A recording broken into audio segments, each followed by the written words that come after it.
Hello மக்களே, குழந்தைங்க வந்து ஒரு வயசு குழந்தைங்கலாம் வந்து தோசைலாம் நல்லா விரும்பி சாப்பிடும். ஆனால் அதுக்கு சட்னி நமக்கு கரெக்டாக பண்ண தெரியாது. இந்த சட்னி நீங்கள் ஒரு டைம் பண்ணி கொடுங்க, குழந்தை எவ்வளோ விரும்பி சாப்பிடுது பாருங்கள்.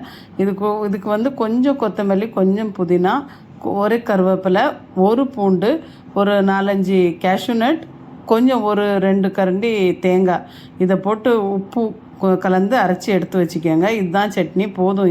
இது தாளிக்கெல்லாம் வேண்டாம், அப்படியே அதை கொடுக்கலாம். இதுக்கு வந்து நம்ம தோசை ஊற்றிக்கலாம், இட்லி கூட கொடுக்கலாம், எது கூட வேணாலும் அந்த குழந்தைங்க ரொம்ப விரும்பி சாப்பிடும். நல்ல டேஸ்ட்டாகவும் இருக்கும், சேம் டைம் அதுக்கு நல்ல சத்தான ஒரு சட்னியாகவும் இருக்கும். அது கேஷ்யூ நட்லாம் போடுறதுனால நல்லா சாஃப்டாக இருக்கும், குழந்தைங்க நல்லா விரும்பி சாப்பிடும். இப்போ பாருங்கள், நான் தோசை எடுத்துக்கிட்டேன். இது கூட நான் வந்து என் பேரனுக்கு அந்த சட்னி ஊற்றி கொடுக்குறேன். எவ்வளோ விரும்பி சாப்பிடாம பாருங்கள்.